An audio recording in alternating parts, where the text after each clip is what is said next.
नमस्कार, जय श्री राम। आज मैं बात करूंगा नींद, स्लीप क्वालिटी और ये कितनी ज़रूरी है। जितनी अच्छी आपकी नींद है उतनी ही अच्छी आपकी एनर्जी होगी, उतना ही अच्छे से आपका दिमाग काम करेगा और उतना ही शांत आपका मन रहेगा। जिसकी नींद गायब हो जाती है उसको दिमाग में तनाव हो जाता है और वो डिप्रेशन की तरफ बढ़ने लगता है। देख लेना, जिस भी व्यक्ति को डिप्रेशन की समस्या होगी उसके अंदर ये लैक ऑफ स्लीप, उसको नींद नहीं आती होगी। और जितना आप कम सोएंगे उतना ही ज़्यादा स्ट्रेस बढ़ेगा और जितना स्ट्रेस बढ़ेगा उतनी ही आपकी नींद कम होएगी। ये दोनों एक दूसरे को फीड करती हैं और एक विशियस साइकिल बनती है जिससे मेंटल हेल्थ खराब होती है और आप सीधा डिप्रेशन की तरफ जाते हैं। कोई इंसान अपनी लाइफ में जितना मर्जी पैसा कमा ले, लेकिन अगर उसकी नींद चली गई तो सब बेकार है, सब कुछ बिल्कुल ऐसा लगेगा नीरस सा जिंदगी में। तो अच्छी नींद आना बहुत ज़रूरी है। आपने अपने जीवन में ज़रूर देखा होगा, जैसे किसी एक रात अगर आपको अच्छी नींद ना आए तो अगला दिन आपका कितना ख़राब जाता है, किसी चीज़ में मन नहीं लगता और एक चिड़चिड़ापन सा आ जाता है आपके अंदर। अब इस चिड़चिड़ेपन की वजह से आप लोगों से ढंग से बात भी नहीं करते हैं और फिर उनसे रिलेशन भी ख़राब हो जाता है। जब हम सोते हैं तो हमारा ब्रेन एक क्लीन अप प्रोसेस स्टार्ट करता है। जैसे आपने कंप्यूटर में भी देखा होगा कि जैसे जंक फाइल्स जो होती हैं, ये एग्जांपल के तौर पे बता रहा हूँ, मेमोरी फिल कर देती हैं तो हमारा कंप्यूटर स्लो हो जाता है। तो जब हम उसके अंदर क्लीन अप स्टार्ट करते हैं तो कंप्यूटर फास्ट हो जाता है। ऐसे ही जो हमारा ब्रेन है उसके अंदर जो मेमोरी और हमारी जो इमोशंस होते हैं वो उसको प्रोसेस करता है जब अच्छी नींद हम लेते हैं। और जब हमारी नींद अच्छी नहीं होती तो हमारे ब्रेन में जो एक इमोशनल सेंटर होता है जिसे अमिगडाला कहते हैं, वो बहुत रिएक्टिव हो जाता है। उससे क्या होता है कि हमें और स्ट्रेसफुल फील होता है और हमें छोटी छोटी प्रॉब्लम्स जो है बड़ी लगने लगती हैं और उसी वजह से चिड़चिड़ापन फील होता है, व्यवहार और आचार खराब हो जाता है, आपका किसी चीज़ में मन नहीं लगता है और कोई भी काम ढंग से नहीं कर पाते हैं। जब हम सही से सोते नहीं हैं और हमें एक साइकिल में नींद नहीं आती है तो हमारी बॉडी एक स्ट्रेस हार्मोन कॉर्टिसोल उसको बहुत ज़्यादा मात्रा में रिलीज करती है और उससे क्या होता है कि हमें डेंजर जैसी फीलिंग आती है, हर जगह खतरा है, हम फाइट एंड फ्लाइट मोड में चले जाते हैं। अब यही है ओवर थिंकिंग की जड़, जिससे हमें एंजाइटी होती है कि कुछ करना है, कुछ बिगड़ गया है, एक फियर सा आ जाता है मन में और यही हमें इंसोम्निया की तरफ लेके जाता है और फिर हमारा खतरनाक खेल स्टार्ट होता है डिप्रेशन का और मेंटल हेल्थ गिरने का। जो केमिकल कारण है बॉडी में डिप्रेशन का वो यही है कि हमारा डोपामिन, जो feel good hormone, reward hormone जिसको हम कहते हैं, और जो हमारा सेरोटोनिन, जो सेटिस्फेक्शन वाला हार्मोन है, ये दोनों ही कम बनते हैं और हमें डिप्रेसिव सा फील होने लग जाता है। और ये एक्चुअल में हमारी बॉडी में साइंटिफिकली होता है। सभी डिप्रेशन के पेशेंट्स में आपको एक ज़रूर कॉमन बात मिलेगी, वो है नींद नहीं आना। तो आइए अब इस नींद को कैसे ठीक किया जाए इसके मैं स्टेप्स बताता हूँ आपको। देखिए, हर वो चीज़ जो ब्रेन को स्टिमुलेट करती है, अब नॉर्मल डे में आदमी चाय कॉफ़ी पीता है, ये भी एक रिटार्डेंट्स होते हैं स्लीप के लिए कि आपको एक स्टिमुलेट मोड में रखते हैं, आपको सेंसेस को ये बढ़ा के रखते हैं ताकि आपको नींद ना आए। इनमें कैफीन होता है। जिसको नींद नहीं आती है उनको ये पीना ही नहीं है। अगर वो चाहें तो गर्म पानी पी लें या फिर दूध पी लें, गर्म दूध पी लें और स्टिमुलेंट्स ना पिए इस टाइप के। ये उनके लिए जिनको इंसोम्निया की प्रॉब्लम है, जिन्हें नींद नहीं आ रही है, डिप्रेशन के पेशेंट्स हैं। और जो रेगुलरली पी सकते हैं, जिनको नींद भी ठीक आ रही है, उनके लिए भी एडवाइजेबल है कि सोने से 10 घंटे पहले कोई भी स्टिमुलेंट ना पिए। दूसरा है कि सोने से 3 घंटे पहले अपना लास्ट मील यानी खाना खा लीजिए और खाना ऐसा खाइए जिससे आपको गैस और ब्लोटिंग ना हो, जो आपको इजीली डाइजेस्ट हो जाए। हमारी बॉडी को पता होता है, आपको भी पता होता है कि क्या खाने से आपको गैस बनती है, ब्लोटिंग होती है, कॉन्स्टिपेशन होता है। वो चीज़ें ना खाएं, हल्का खाना खाइए, घिया खा लीजिए, चाहे दाल खा लीजिए थोड़ी सी, आपको जो अच्छा लगे आप हल्का खाना खाइए 3 घंटे पहले।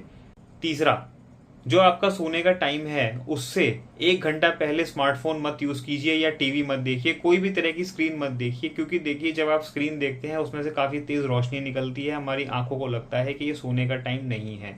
जो हमारी बॉडी है उसमें एक बायोलॉजिकल क्लॉक होती है कि जब सनसेट होता है, अंधेरा होता है, तो हमें नींद आना स्टार्ट हो जाती है। लेकिन जब हम स्क्रीन या आर्टिफिशियल लाइट में होते हैं तो हमें वो नींद नहीं आती है, क्योंकि हमारी बॉडी को सिग्नल नहीं मिलता कि रात हो गई है, सोने का समय हो गया है। तो ध्यान रखिए कि जिन रूम्स में आप बैठे हैं उनकी लाइट डिम कर दीजिए और स्मार्टफोन और टीवी का इस्तेमाल मत कीजिए कि आपकी आंखों में तेज़ लाइट ना पड़े। चौथा और सबसे इम्पोर्टेंट, लोग बोलते हैं टाइम से सो जाइए, बट मैं आपको बताता हूँ, टाइम से सोने के लिए आपको रोज एक फिक्स टाइम पे उठना जरूरी है। ये साइंटिफिकली प्रूवन है कि जब भी आप उठते हैं उसके 14 घंटे बाद हमारी जो बॉडी है वो मेलाटोनिन रिलीज करती है हमें सुलाने के लिए। तो अब आप इस चीज़ का ध्यान रखिए कि रोज़ आपको एक ही टाइम पे उठना है, चाहे आप रात को किसी भी टाइम सोएं, लेकिन आप जब अलार्म लगा के या जैसे मर्जी भी कुछ भी करके आप उस एक टाइम पे उठेंगे तो आपको एग्जैक्ट 14 घंटे बाद नींद आना स्टार्ट हो जाएगी। और कोशिश कीजिएगा कि ये रूटीन आप फॉलो कीजिए, आपको नियम लाना पड़ेगा आपके स्लीप शेड्यूल में। इसी को हमारी बॉडी क्लॉक बोलते हैं और बायोलॉजिकल स्लीप साइकिल बोलते हैं। देखिए ये तो हो गए साइंटिफिक उपाय और ये तो आपको करने ही हैं अगर आपको इंसोम्निया है या आपको नींद नहीं आती है। अब जो इनसे हटके उपाय हैं वो मैं आपको बताता हूँ। जिसको over thinking, stress, depression, anxiety है और वो मन बड़ा अशांत है, नहीं सो पा रहा है, क्या करे, वो दिमाग में एक ही लूप घूमे जा रही है, उस व्यक्ति को एक टाइम टेबल फॉलो करना है, नियम बनाना है, सेम टाइम पे उठना है, भगवान के नाम का जाप करना है, एक्सरसाइज करनी है। मैंने अपने चैनल पे डिप्रेशन के ऊपर वीडियो बनाई है, ओवर थिंकिंग के ऊपर वीडियो बनाई है, आप वो देखिए।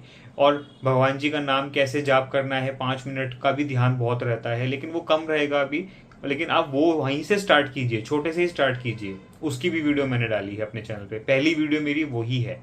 ये चैनल मैंने इसी ही पर्पज से बनाया है कि जिस भी आदमी को सोने की समस्या है, ओवर थिंकिंग है, डिप्रेशन है, मेंटल हेल्थ बहुत ख़राब हो रही है, एंजाइटी है, डर लगा हुआ है, उन लोगों के लिए ही ये चैनल मैंने बनाया है। और आप उसको देखिए, और जिन लोगों ने ये मेरी वीडियोस देखी हैं उन्हें 100% रिलीफ मिलेगा। तो अब आपको क्या करना है, अपनी नींद अच्छी करने के लिए जब भी मन अशांत हो तो भगवान का ध्यान करना है। आपको कोई चीज़ परेशान कर रही है तो आपको भगवान का नाम लेना है। आपका भगवान, आपको जो अच्छा लगे आप उनका नाम लीजिए। आप राम राम राम राम राम राम राम राम राम आप करते ही रहिए। देखिए आपको नींद आ जाएगी, सारी परेशानियां आपकी हटेंगी। इसको नाम जप कहते हैं। ये नाम जप कैसे काम करता है, यही तरीका है कि जब आप सांसारिक विषयों में लगे रहते हैं, मटेरियल वर्ल्ड की प्रॉब्लम्स में आपका दिमाग चलता रहता है, तो आप वहाँ से कुछ हटके आप भगवान जी का ऊपर ध्यान कीजिए। आप रामायण पढ़िए, आप भागवत गीता पढ़िए, नहीं पढ़ सकते हैं तो उनका यूट्यूब पे जाके देखिए, या फिर कोई शॉर्ट फॉर्म में उनके संक्षेप में जो किताबें आती हैं वो पढ़िए, उनकी जीवनी पढ़िए कि वो कैसे अपना जीवन गुजारते थे। देखिए आज इतनी लग्जरी आ गई है लाइफ में, और अब हर एक के पास तो नहीं हो सकती, लेकिन क्या उसकी इतनी ज़रूरत है भी आपको? जो ज़्यादा लग्जरी में जीता है तो वो ठीक है, उसका उसकी किस्मत है, आप क्या कर लेंगे। बट आपको अच्छा खाना खाना है ना, आपको अपनी हेल्थ अच्छी रखनी है। क्या पता बहुत अच्छी लग्जरी लाने के बाद भी नींद ना आए और अच्छी भूख ना लगे, दवाइयों में पैसा चला जाए। तो आपको हमेशा फोकस रखना है कि आपको नींद अच्छी आए, आपको भूख अच्छी लगे, आप एक अच्छा जीवन जिए। तो भगवान जी पे पूरा ध्यान रखिए, उन पे विश्वास रखिए, मेरे चैनल से जुड़िए, इनके ऊपर वीडियोस देखिए। मैंने बहुत अच्छा कंटेंट बनाया है, मेरी नज़र में अच्छा है, बाकी वो आप डिसाइड करेंगे कि वो अच्छा है या नहीं, लेकिन वो आपको हेल्प ज़रूर करेगा। ठीक है, तो आप हमेशा खुश रहिए, नींद के लिए भगवान जी का ध्यान करते रहिए, और जब मन भागे तो भगवान का नाम जाप करते रहिए। जाप करते करते ही नींद आ जाएगी। खुश रहिए और स्वस्थ रहिए। जय श्री राम।